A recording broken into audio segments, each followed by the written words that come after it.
Unit 12 अध्याय 12 किसान मजदूर तथा साम्यवादी आंदोलन। किसान विद्रोह तथा किसान आंदोलन। ब्रिटिश शासन के दौरान स्थानीय उद्योगों की पतन, नई भू धारण पद्धति व राजस्व व्यवस्था के कारण कृषि भूमि पर बोझ बढ़ गया। अत्यधिक सरकारी लगान व जमींदारों के उत्पीड़न के कारण किसानों, साहूकारों व व्यापारियों के चंगुल में फंस गए। 1857 से पहले हुए किसानों के कुछ विद्रोहों में पूरी तरह से सिर्फ आदिवासियों ने शिरकत की थी, क्योंकि ब्रिटिश शासन की नीतियों के कारण आदिवासियों की राजनीतिक स्वायत्तता और स्थानीय संसाधनों पर उनका नियंत्रण खतरे में पड़ने लगा था। 19वीं शताब्दी के उत्तरार्ध में, यानी कि उसके बाद, देश में बार बार अकाल पड़ने लगे और 1855-56 का संथाल विद्रोह मूलतः कृषक विद्रोह था। 1855 का हुआ था संथाल विद्रोह, वो क्या था? मूलतः कृषक विद्रोह था। मैसूर किसान विद्रोह या नगर किसान विद्रोह, नगर मैसूर राज्य के शिमोगा जिले में। यहाँ अगस्त 1830 ईस्वी में किसानों ने विद्रोह किया। इस विद्रोह में किसान व छोटे अधिकारी शामिल थे, जिनको स्थानीय छोटे शासकों ने समर्थन दिया था। इस विद्रोह का नेतृत्व सरदार मल्ला ने किया था। किसने किया था? सरदार मल्ला ने किया था। विद्रोह अक्टूबर 1831 ईस्वी में 1831 ईस्वी तक है जो कुचल दिया गया, किंतु मैसूर रियासत को भी 9 अक्टूबर 1831 को ब्रिटिश कंपनी ने अपने हाथ में ले लिया। मैसूर 1881 ईस्वी में 50 वर्ष बाद रिपन के काल में फिर से लौटाया गया। नील विद्रोह 1860 ईस्वी। बंगाल में नील उगाने वाले कृषकों ने यूरोपीय अधिकारियों के अत्याचारों से तंग आकर सितंबर 1859 ईस्वी में विद्रोह कर दिया। नदिया जिले के गोविंदपुर गांव में 1859 ईस्वी में दिगंबर विश्वास और विष्णु विश्वास तथा रकीब मंडल के नेतृत्व में किसानों ने नील खेती बंद कर दी। इस पर 1860 ईस्वी में एक नील आयोग की नियुक्ति की गई। W.S. सीटन की अध्यक्षता में 5 सदस्यीय नील आयोग का गठन किया गया। इस आयोग में एकमात्र भारतीय सदस्य चंद्रमोहन चटर्जी थे। कौन थे? चंद्रमोहन चटर्जी एकमात्र भारतीय थे, जो जमींदारों का प्रतिनिधित्व कर रहे थे। W.F. फर्ग्यूसन नील उत्पादकों का प्रतिनिधित्व कर रहे थे। अन्य 2 प्रतिनिधि R. टेम्पल और R.U.E.J. सेल थे। आयोग के सामने तत्कालीन मजिस्ट्रेट E.W.L. टॉवर ने भी गवाही दी। नील आयोग ने यह सुझाव दिया कि किसानों को नील की खेती के लिए बाध्य नहीं किया जा सकता। आंदोलन को ईसाई मिशनरियों का भी समर्थन प्राप्त हुआ। शिशिर कुमार घोष ने भी नील विद्रोह में महत्वपूर्ण भूमिका निभाई थी। अंत में नील उगाने वाले यूरोपीय भूपतियों की हार हुई और वे बिहार तथा उत्तर प्रदेश चले गए। हिंदू पैट्रियट के संपादक हरीश चंद्र मुखर्जी ने तथा बुद्धिजीवी वर्ग ने अखबारों में लेखों द्वारा नील आंदोलन का समर्थन किया। दीनबंधु मित्र ने अपने नाटक नील दर्पण में नील बगान मालिकों के अत्याचारों का खुला चित्रण किया है। ईश्वर चंद्र विद्यासागर ने सोम प्रकाश समाचार पत्र में नील आंदोलनों के किसानों के हितों का समर्थन किया गया है। द बंगाली अखबार ने भी नील विद्रोह पर विस्तार से लिखा तथा इसे सफल बताया। नील विद्रोह भारतीय किसानों का पहला सफल विद्रोह था। नील विद्रोह के सफल होने का सबसे प्रमुख कारण हिंदू एवं मुस्लिम किसानों में एकजुटता तथा अनुशासन की भावना थी। इस समय नदिया का डिप्टी मजिस्ट्रेट हेमचंद्र कार था। दक्षिण का किसान विद्रोह 1875 ईस्वी। यह विद्रोह मुख्यतः मारवाड़ी व गुजराती साहूकारों के विरुद्ध था, जो मराठा कृषकों को ऋण देकर उनकी भूमि हड़प लेते थे। दक्कन विद्रोह के उद्देश्य का आधार रेतवाड़ी व्यवस्था थी। विद्रोह शिरूर तालुका के कारडा गांव से शुरू हुआ, क्योंकि यहाँ एक मारवाड़ी साहूकार कल्लू राम ने बाबा साहिब देशमुख के विरुद्ध कोर्ट से बेदखली का आदेश प्राप्त कर लिया था। पुनः सार्वजनिक सभा ने भी किसानों के समर्थन में तथा 1867 ईस्वी के भू राजस्व अधिनियम के विरुद्ध आंदोलन चलाए। 1875 ईस्वी में पूना व अहमदनगर सहित अनेक जिलों में विद्रोह फैल गया।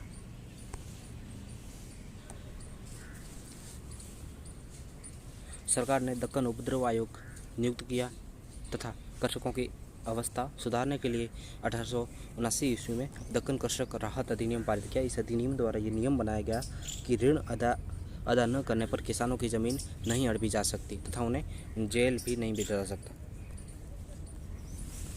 फड़के आंदोलन 1879 ईस्वी में महाराष्ट्र में वासुदेव बलवंत फड़के ने रमोसी तथा ग्रामीण महाराष्ट्र के किसानों को संगठित कर डाके डालने शुरू किए। महाराष्ट्र के रमोसी जाति के लोगों को संगठित करके वासुदेव बलवंत फड़के ने रमोसी कृषक जत्था की स्थापना की। फड़के आंदोलन में क्रांतिकारी राष्ट्रवाद की झलक मिलती है। फड़के ने हिंदू राज्य की स्थापना का नारा दिया। 1880 ईस्वी में फड़के गिरफ्तार हुआ, वो जेल में 1883 ईस्वी में उनकी मृत्यु हो गई। पाबना किसान विद्रोह 1873 से 1876 ईस्वी। बंगाल के पाबना जिले में यूसुफशाही परगने में 1873 ईस्वी में एक किसान संघ एग्रेरियन लीग की स्थापना हुई। पाबना के किसानों ने बढ़े हुए लगान और जमींदारों के अत्याचारों के विरुद्ध विद्रोह कर दिया। किसान ब्रिटिश शासन के विरोधी नहीं थे। किसान तो अपने सुधार के लिए इंग्लैंड की रानी के किसान बनना चाहते थे। इस आंदोलन के नेताओं ने कहा कि हम महारानी और सिर्फ महारानी की रैयत होना चाहते हैं और किसी के अंडर में नहीं होना चाहते। जो बिचौलिए है उनको ख़त्म करना चाहते थे, वो मतलब ये बिचौलियों वाली प्रथा। अमृत बाजार पत्रिका ने पाबना आंदोलन का विरोध किया क्योंकि ये अखबार जमींदारों का समर्थक था। अमृत बाजार पत्रिका ने पाबना आंदोलन का विरोध किया क्योंकि ये अखबार जमींदारों का समर्थक था। पाबना के अलावा ये विद्रोह ढाका, मेमनसिंह, बिंदुरा, बकारगंज, फरीदपुर, बोगरा और राजशाही में भी फैल गया। अंग्रेज लेफ्टिनेंट गवर्नर कैंपबेल ने पाबना विद्रोह का समर्थन किया। पाबना विद्रोह सांप्रदायिक सौहार्द का अनूठा उदाहरण था। इसमें हिंदू मुसलमानों के साथ मिलकर लड़े। पाबना विद्रोह के प्रमुख नेता ईशान चंद्र राय, शंभूपाल और खोदी मल्ला थे। इंडियन एसोसिएशन के सदस्य सुरेंद्र नाथ बनर्जी, आनंद मोहन बोस, द्वारकानाथ गांगुली आदि ने किसानों की रक्षा हेतु अभियान चलाया। इस आंदोलन का इंडियन एसोसिएशन ने समर्थन किया था। जो आपका ये पाबना विद्रोह हुआ था, ये कौन सा विद्रोह है? पाबना किसान विद्रोह। पाबना किसान विद्रोह का किसने समर्थन किया था?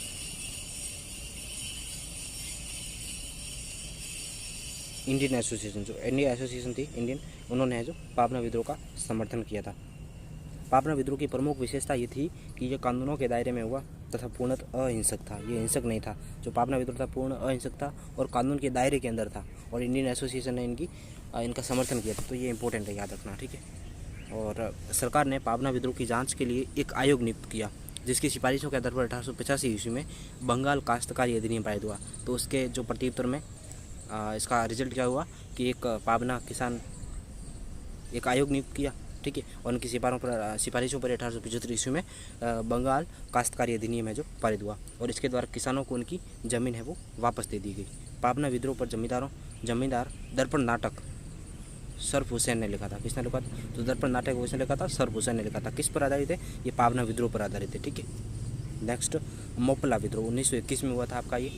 और मोपला मालाबार जो केरला में है के बंटाईदार मुस्लिम कर सकते। ये मूलतः हिंदुओं की निम्न जाति तिया और चरुमा से थे, और इनको अब्दुल्ला खर्राजी के शिष्यों ने इस्लाम धर्म में धर्मांतरित किया था। मोपला विद्रोह नंबूदरी नायर जातियों के हिंदू जमींदारों जम्मी के विरुद्ध था, ठीक है। और पहला मोपला विद्रोह 1836 ईस्वी में हुआ। दूसरा मोपला विद्रोह 1921 ईस्वी में हुआ। महात्मा गांधी, मौलाना आज़ाद एवं शौकत अली ने इस विद्रोह का समर्थन किया। बाद में मोपला विद्रोह केवल कृषक विद्रोह न रहा, इसने सांप्रदायिक रूप ले लिया। वही हिंदुओं को बलपूर्वक मुसलमान बनाया गया। मोपला आंदोलन खिलाफत आंदोलन से भी मिल गया था। मोपला विद्रोह शुरू होने का तत्कालिक कारण यह था कि पुलिस द्वारा मोपला नेता अली मुसालियार को मस्जिद में घुसकर बंदी बनाने का प्रयत्न किया गया। सरकार ने मोपलाओं का इतनी क्रूरता से दमन किया कि आज़ादी तक मोपलाओं ने न तो राष्ट्रीय आंदोलन में भाग लिया और न केरल के किसान आंदोलन में भाग लिया। पौडनूर में 66 मोपलाओं को रेल के डिब्बों में बंद कर दिया गया, जिससे दम घुटने से उनकी मृत्यु हो गई। इसे पौडनूर की ब्लैक होल दुर्घटना कहते हैं। तो पौडनूर की ब्लैक होल दुर्घटना किससे संबंधित है? जो आपका ये मोपला विद्रोह हुआ था उससे रिलेटेड है, जिसमें किसानों को 66 किसानों को है जो रेल के डिब्बों में बंद कर दिया था और दम घुटने से उनकी मौत हो गई थी। जो रियल ब्लैक होल है वो आपका जो कलकत्ता में सिराजुद्दौला है उन्होंने बंद किया था अंग्रेज़ों को। तो 123 के आसपास लोगों की मृत्यु हो गई। कालकोटरी किसी जहाज को कहते हैं, ठीक है, उसको। तो ठीक है। याकूब हसन, मोहिउद्दीन कोया, कुन हमीद हाजी अन्य मोपला नेता थे। कुन हमीद हाजी ने इस बात का विशेष ध्यान रखा कि हिंदुओं पर अत्याचार न हो तथा हिंदुओं पर अत्याचार करने वाले व सरकार समर्थक मोपलाओं की हत्या करने के आदेश भी दिए। भारतीय राष्ट्रीय कांग्रेस तथा किसान अपने आरंभिक काल में कांग्रेस बुर्जुआ वर्ग तक ही सीमित थी तथा भूपतियों के हित की बात करती थी, कृषकों के हित की बात नहीं करती थी। गांधी जी अपने आंदोलन के आधार को बड़ा बनाना चाहते थे, अतः उन्होंने ग्रामीण जनता व किसानों को भी कांग्रेस में सम्मिलित करने का प्रयास किया। चंपारण किसान आंदोलन 1917 ईस्वी का है। लखनऊ अधिवेशन 1916 में हुआ था। उसमें गांधी जी को चंपारण के किसानों की समस्या से अवगत कराया गया था। बिहार के चंपारण जिले में यूरोपीय नील उत्पादकों के अत्याचारों के विरुद्ध गांधी जी के नेतृत्व में किसानों ने हिंसात्मक असहयोग आंदोलन शुरू किया। किसानों को 3 कटिया पत्ती के तहत 3/20 भाग यानी कि 15% में नील की खेती अनिवार्य करनी पड़ती थी और राजकुमार शुक्ला नामक व्यक्ति ने गांधी जी को चंपारण आने के लिए आमंत्रित किया और गांधी जी ने बाबू राजेंद्र प्रसाद की सहायता से कृषकों की वास्तविक स्थिति की जांच की।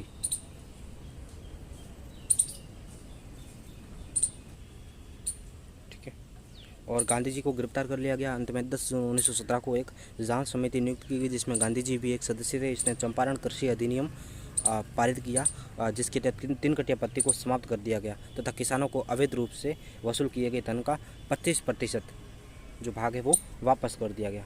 और FG सलाई की अध्यक्षता में चंपारण कृषि जांच समिति की नियुक्ति हुई जिसमें DJ read, Anugrah Narayan, LC एडमी, G रैनी के अलावा महात्मा गांधी एवं राजा हरिहर प्रसाद भारतीय सदस्य के रूप में शामिल थे। हालांकि बाद में राजा हरिहर प्रसाद की जगह कीर्तियानंद सिंह को है जो इसमें सदस्य बनाया गया। तो सबसे मेन बात याद रखनी वो है महात्मा गांधी, तो इसमें महात्मा गांधी भी शामिल थे। ठीक है, सदस्य के रूप में। चंपारण में गांधी जी को राजेंद्र प्रसाद, महादेव देसाई, नरहरि पारिक, आचार्य JB कृपलानी, ब्रज किशोर, अनुग्रह नारायण सिन्हा आदि ने सहयोग दिया।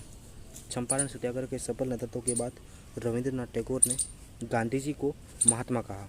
ठीक, ये जो चंपारण सत्याग्रह था इसका सफल नेतृत्व किया। उसके बाद है जो किसने किया था, रविंद्रनाथ जो टैगोर है उन्होंने गांधी जी को महात्मा की उपाधि दी। ठीक है, गांधी जी को महात्मा की उपाधि चंपारण सत्याग्रह के दौरान दी। ठीक है, और यदि भी गांधी जी को सर्वप्रथम महात्मा के नाम से जुलाई 1914 में डरबन में एक नागरिक सम्मान समारोह में संबोधित किया गया था।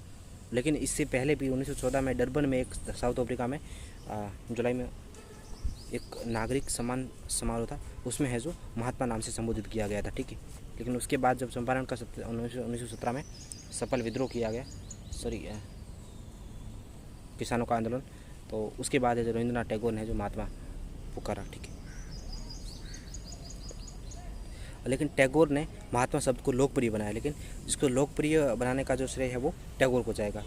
ठीक है, चंपारण सत्याग्रह के दौरान गांधी जी को बापू कहा गया और चंपारण सत्याग्रह के दौरान महात्मा के साथ साथ गांधी जी को बापू भी कहा जाने लगा। और गांधी जी ने बंधुआ मजदूरों को मुक्त कराने का प्रथम अभियान चंपारण से प्रारंभ किया था और गांधी जी के चंपारण सत्याग्रह का NG रंगा ने विद्रोह किया था।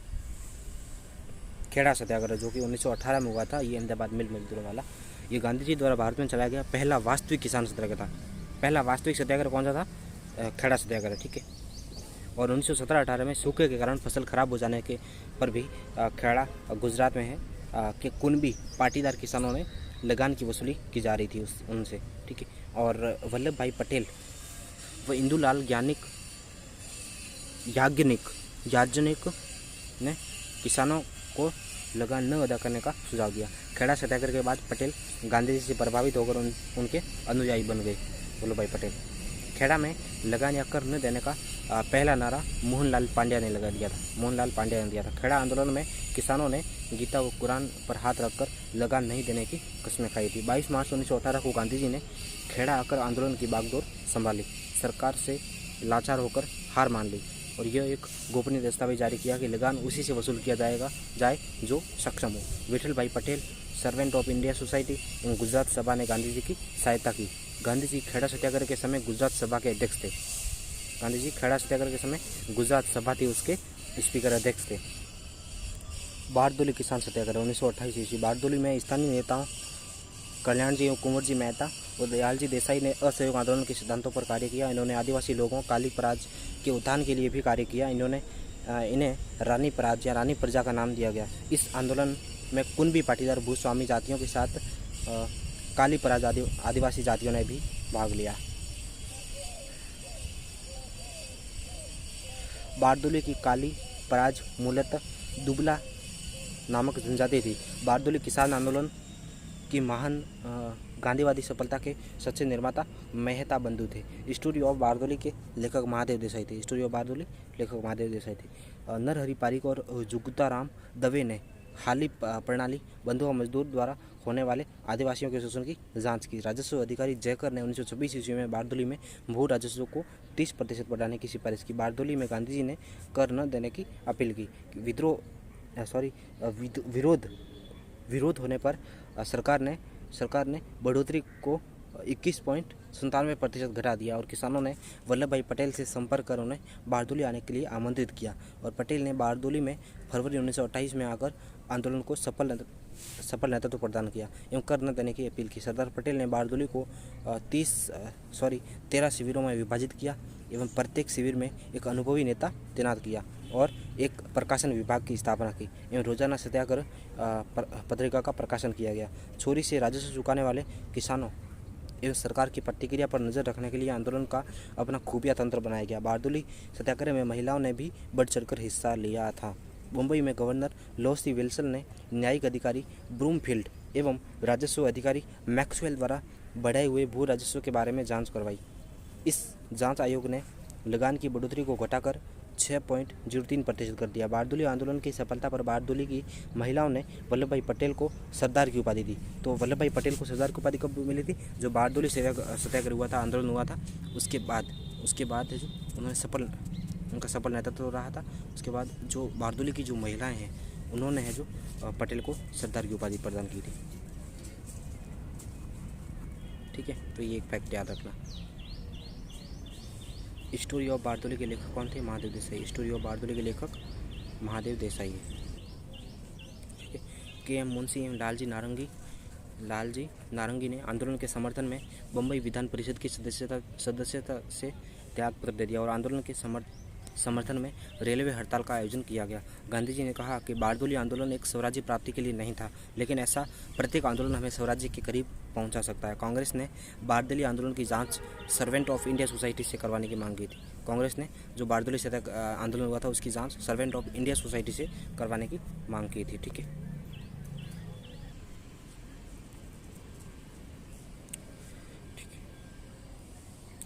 विश्वव्यापी आर्थिक मंदी के कारण 1930 ईस्वी के दशक में किसानों में नई चेतना आई। सविनय अवज्ञा आंदोलन के दौरान गांधी जी ने उत्तर प्रदेश के किसानों को आधा भू राजस्व ही अदा करने की सलाह दी थी। बारदोली के किसानों ने लगान देने से मना कर दिया। वह सरकार की जातियों से बचने के लिए गांधी जी की सलाह पर वे बड़ौदा में हिजरत पर चले गए।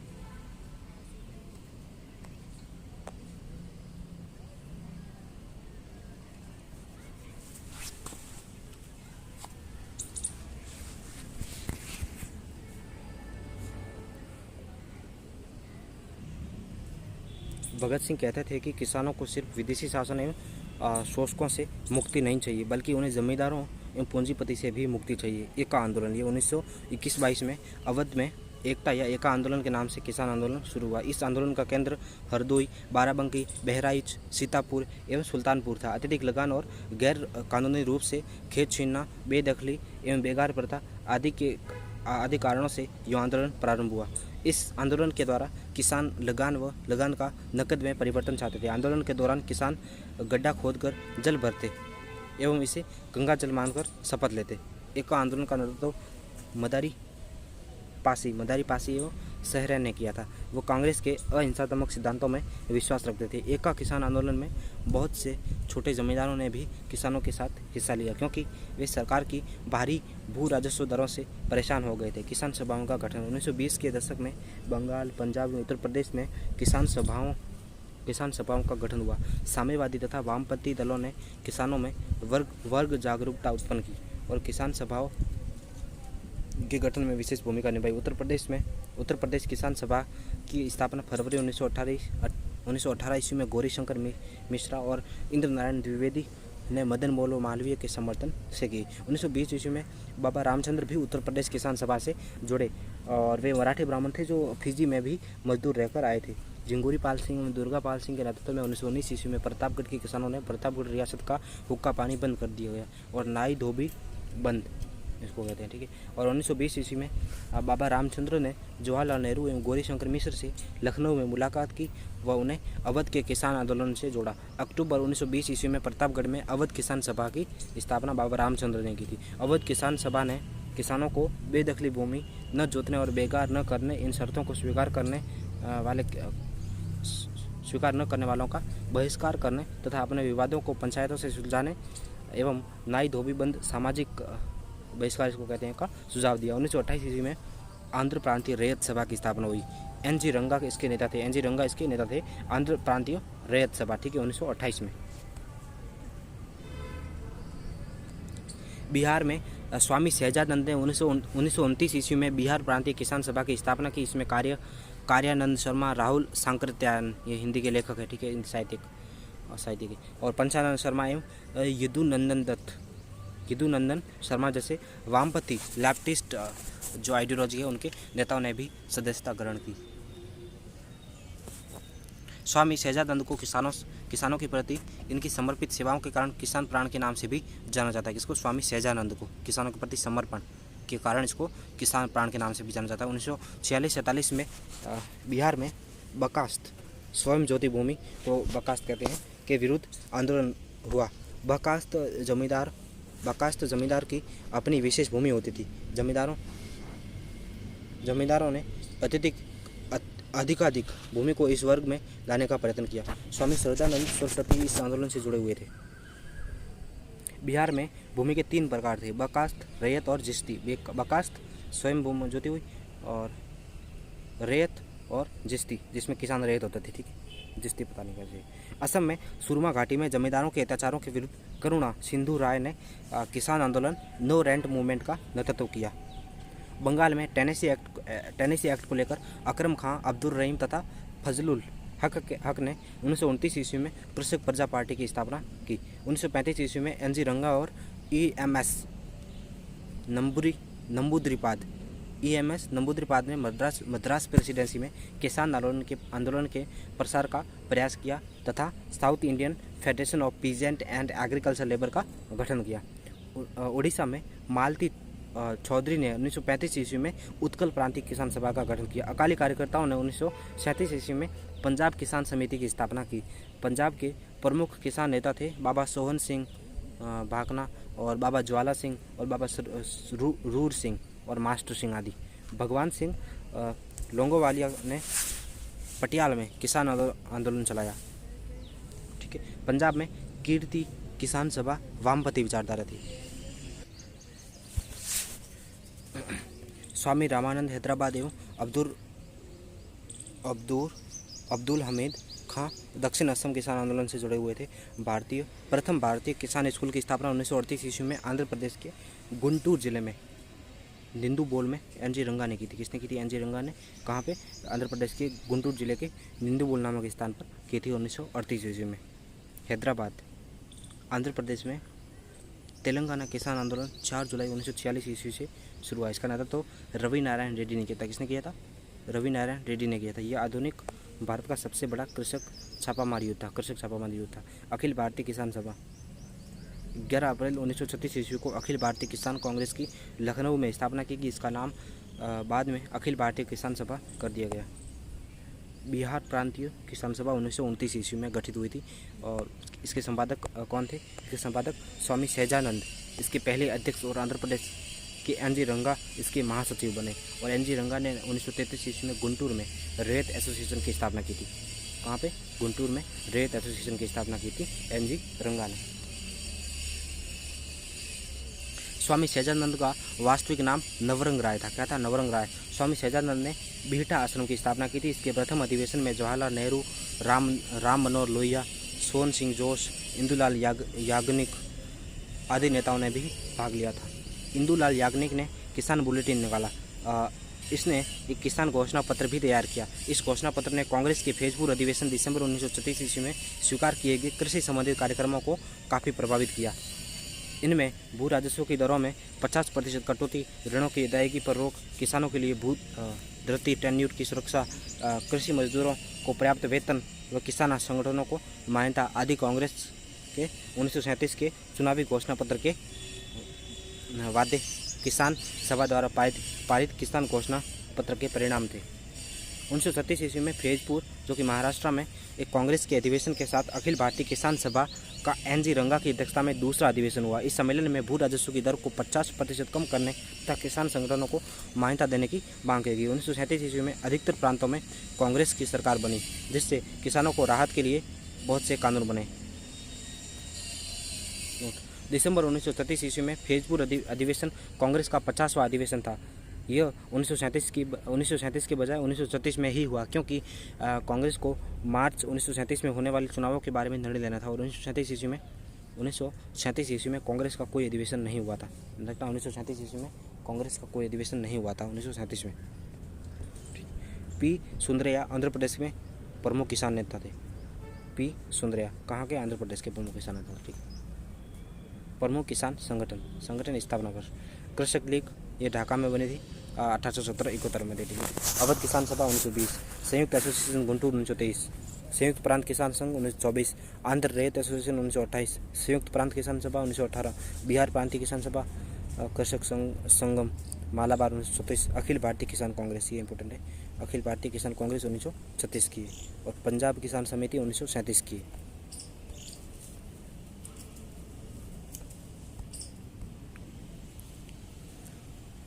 पुन्नप्रा वायलर किसान आंदोलन। पुन्नप्रा वायलर किसान आंदोलन त्रावणकोर केरला में अक्टूबर 1946 ईस्वी में पुन्नप्रा वायलर में किसान आंदोलन हुआ। पुन्नप्रा वायलर किसान आंदोलन किसानों एवं मजदूरों का मिलाजुला संघर्ष था जो जमींदारों के खिलाफ था। इस आंदोलन को त्रावणकोर के दीवान C.P. रामास्वामी अय्यर ने भड़काया था। इस आंदोलन से त्रावणकोर का भारत में विलय हुआ। इस आंदोलन का नारा अमेरिकन मॉडल को अरब सागर में फेंक दो। इस आंदोलन का नारा था क्या? अमेरिकन मॉडल को अरब सागर में फेंक दो। Throw the American model into Arabian Sea. ठीक है, तो ये इस आंदोलन का नारा था। पुन्नप्रा वायलर आंदोलन। ठीक है, पुन्नप्रा वायलर किसान आंदोलन। तेभागा किसान आंदोलन। यह आंदोलन 1940 के आसपास के। यह आंदोलन बंटाईदारों और वर्गादार किसानों का जोतदारों और जमींदारों के विरुद्ध एक संघर्ष था। बंगाल में 1946 ईस्वी में बंगाल प्रांतीय किसान सभा के नेतृत्व में तेभागा किसान आंदोलन शुरू हुआ। इसके तहत किसानों ने उपज का आधा भू और राजस्व देने के स्थान पर उपज का 1/3 भाग देने का निर्णय लिया तथा 2/3 भाग स्वयं लेंगे। फ्लाउड कमीशन की सिफारिशें लागू करने का निर्णय लिया गया। बंगाल भू राजस्व आयोग फ्लाउड कमीशन ने पहले ही उपज का 1/3 भाग लगान के रूप में देने की सिफारिश की थी। तेभागा आंदोलन का नेतृत्व कंपाराम और भवन सिंह ने किया था। वर्ली किसान आंदोलन 1945 ईस्वी में बम्बई के पास वर्ली आदिम जाति के विद्रोह को महाराष्ट्र किसान सभा का समर्थन प्राप्त था। गोदावरी पूर्वलेकर जैसे बाहरी नेताओं के नेतृत्व में वर्लियों ने बेत बिगाड़ देने से मना कर दिया। वर्ली आंदोलन साहूकारों, भूमिपतियों तथा जंगल के ठेकेदारों द्वारा होने वाले शोषण के विरुद्ध था। तेलंगाना किसान आंदोलन 1946 से 1951 तक तेलंगाना किसान आंदोलन पहले तेलंगाना के जमींदारों के खिलाफ और बाद में हैदराबाद के निजाम एवं उनके राजगारों के खिलाफ चला। किसानों का नेतृत्व CPI KP सुंदरैया ने किया था। तेलंगाना किसान आंदोलन का तात्कालिक कारण कम्युनिस्ट नेता कमरैया की पुलिस द्वारा हत्या कर देना था। इसके अलावा द्वितीय विश्व युद्ध के बाद किसानों से कम दाम पर जबरन अनाज वसूलने से उनमें गुस्सा था। इस आंदोलन में किसानों ने मांग की कि हैदराबाद रियासत को समाप्त कर उसे भारत का अभिन्न अंग बना दिया जाए। बिहार छात्र सम्मेलन के संस्थापक राजेंद्र प्रसाद थे, जिन्होंने देश नामक पत्रिका का संपादन किया था। ठीक है, ये अकाल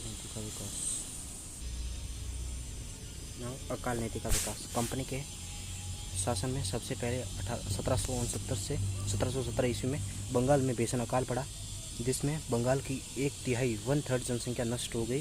कंपनी के शासनकाल में भारत के विभिन्न भागों में कम से कम 12 अकाल व 4 भीषण सूखे पड़े थे। कंपनी के शासनकाल में अकाल से बचने की कोई ठोस योजना नहीं थी। 1860-61 ईस्वी के अकाल के समय दिल्ली एवं आगरा क्षेत्र में दरिद्रशालाओं का प्रयोग अकाल राहत कार्यों के लिए किया गया था। 1860-61 में रिचर्ड बेयर स्मिथ की अध्यक्षता में एक अकाल आयोग बनाया गया था। 1866 ईस्वी में या 1866 ईस्वी में उड़ीसा में भीषण अकाल पड़ा। उड़ीसा अकाल भारतीय अकालों के इतिहास में एक निर्णायक सिद्ध हुआ, क्योंकि इसके बाद सर जॉर्ज कैंपबेल की अध्यक्षता में एक समिति नियुक्त की गई। ठीक है, एक समिति नियुक्त की गई जो महत्वपूर्ण अकाल आयोग था। 1866 ईस्वी का अकाल विपत्ति का समुद्र, the sea of calamity, sea of calamity कहा गया है इसको। और 1880 ईस्वी में लिटन सरकार ने सर रिचर्ड स्ट्रेसी की अध्यक्षता में एक आयोग नियुक्त किया। इसके प्रमुख सुझाव क्या थे? पहला था भूख से प्रभावित होने से पूर्व ही लोगों को काम मिले। दूसरा, प्रभावित क्षेत्रों में अनाज के भंडारण पर नज़र रखनी चाहिए। अनाज का निर्यात तभी हो जब देश में अनाज का पर्याप्त उत्पादन हो। तीसरा, अकाल सहायता का व्यय प्रांतीय सरकारों द्वारा वहन करना चाहिए तथा आवश्यकता पड़ने पर केंद्रीय सहायता भी देनी चाहिए। चौथा, दुधारू पशुओं को हरे भरे प्रदेश में स्थानांतरित करने का प्रबंध होना चाहिए। और स्ट्रेची आयोग की सिफारिश के आधार पर 1883 ईस्वी में अकाल संहिता या भारतीय दुर्भिक्ष संहिता का निर्माण हुआ था 1883 ईस्वी में। और 1896 और 97 ईस्वी के अकाल के बाद पंजाब के उप गवर्नर जेम्स लॉयल की अध्यक्षता में एक आयोग स्थापित किया गया। 1900 ईस्वी में एंटनी मैकडॉनल्ड की अध्यक्षता में एक आयोग नियुक्त किया गया और इसने पशु तथा बीजों के लिए शीघ्रता से धन बांटने तथा अस्थायी कुएं खोदने पर बल दिया 1900 ईस्वी में। ठीक है, प्रभावित क्षेत्रों में एक दुर्भिक्ष आयुक्त फैमिन कमिश्नर नियुक्त करने का सुझाव भी दिया। 1942-43 ईस्वी में बंगाल में भीषण अकाल पड़ा जिसमें लाखों लोग मारे गए। इसके लिए मानवीय कारण अधिक उत्तरदायी थे। राहत कार्य देर से शुरू किए गए तथा युद्ध के कारण पर्याप्त ध्यान नहीं दिया गया और युद्ध के कारण बर्मा से चावल आयात भी बंद हो गया। ठीक है, ब्रिटिश काल के प्रमुख कुछ एक्ट देख लेते हैं। ब्रिटिश काल के कुछ एक्ट। बॉम्बे औद्योगिक विवाद कमेटी 1922 में बनी थी। Workman compensation act 1923, Indian trade union act 1926, payment of wages act 1936 ईस्वी। ये मतलब इंपॉर्टेंट है, ऐसे सीक्वेंस में आपको पूछे जा सकते हैं क्रोनोलॉजिकल अरेंजमेंट करने के लिए। ठीक है, पेमेंट ऑफ वेजेज एक्ट 1936 ईस्वी में। Bombay trade and dispute act 1938 और ट्रेड डिस्प्यूट एक्ट 1929 में। अवध किराया कानून 1921, आगरा काश्तकारी अधिनियम 1926 ईस्वी में। बम्बई लघु संपत्ति धारक राहत अधिनियम 1938, यूपी काश्तकारी अधिनियम 1939, central provisions land alienation act 1916 ईस्वी। छोटा नागपुर टीनेंसी एक्ट 1908 ईस्वी। North west provinces land alienation act 1904 ईस्वी। पंजाब भूमि हस्तांतरण अधिनियम 1900 ईस्वी और डेक्कन कृषि राहत अधिनियम 1879 ईस्वी। आधुनिक भारत में अकाल आयोग समितियाँ। आयोग समिति के गठन वर्ष और गवर्नर जनरल। स्मिथ समिति 1860-61 लॉर्ड कैनिंग। कैम्पबेल आयोग 1866-67 ईस्वी लॉर्ड लॉरेंस। स्ट्रेची आयोग 1880 और लॉर्ड लिटन। लॉयल आयोग 1897 लॉर्ड एल्गिन द्वितीय गवर्नर जनरल था उसमें, लॉर्ड एल्गिन द्वितीय लॉयल आयोग के समय, और ये 1897 में आया था। ठीक है, और किससे रिलेटेड है? अकाल से रिलेटेड है। लॉयल आयोग है, यहाँ पे गलत कर लिया। जो लॉर्ड एल्गिन द्वितीय है वो लॉयल आयोग से रिलेटेड है। ठीक है, और 1897 का है। और स्ट्रेची आयोग भी लॉर्ड लिटन के काल में था। ठीक है, 1880 का है ये। कैम्पबेल आयोग 1866-67 का है और लॉर्ड लॉरेंस था। ठीक है, और स्मिथ समिति अकाल से रिलेटेड है, 1860-61 में बनी थी और लॉर्ड कैनिंग उस समय गवर्नर जनरल था। ठीक है, और मैकडॉनल्ड आयोग ये भी अकाल से रिलेटेड है, 1900 ईस्वी का, और लॉर्ड कर्जन उस समय गवर्नर जनरल था। इसी काल में ये मैकडॉनल्ड आयोग बनाया था। जॉन वुडहेड आयोग भी 1943 या 43 का है और लॉर्ड वेवेल उस समय था। लॉर्ड वेवेल के समय जॉन वुडहेड का आयोग बना था। ठीक है, अकाल से रिलेटेड ये सभी आपके स्मिथ है, कैम्पबेल है, स्ट्रेची, लॉयल, मैकडॉनल्ड और जॉन वुडहेड, ये सभी अकाल से रिलेटेड है। 1919 के अधिनियम के तहत प्रांतीय विधानमंडलों की संख्या है मद्रास से 98, इतनी बंगाल से 114, इतनी ज़्यादा इम्पोर्टेंट नहीं है बट फिर भी देख सकते हो आप जनरल नॉलेज के लिए। 100 थी इसमें। सिंपल मुंबई में 86 थी और मनोनीत 6 थे। निर्वाचित सदस्यों की संख्या असम से 39, बर्मा से 80, पंजाब से 71, बिहार उड़ीसा से 76, मुंबई से 86 और संयुक्त प्रांत से 100, बंगाल में 114 और मद्रास से 98। सबसे ज़्यादा ये बंगाल से ही थी। उसके बाद संयुक्त प्रांत से, उसके बाद मद्रास से, ठीक है। और उसके बाद नेक्स्ट आपका यूनिट 13 है, ये आपके राजस्थान में किसान आंदोलन से रिलेटेड है, तो उतना इम्पोर्टेंट है नहीं। मतलब अगर राजस्थान स्पेशल में आपको पढ़ना है तो आप देख सकते हो, बट मैं यूपीएससी के लिए बना रहा हूँ तो मैं इसको थोड़ा स्किप कर रहा हूँ। हम डायरेक्ट अगले वीडियो में यूनिट 14 पर जाएंगे, ठीक है। Thank you.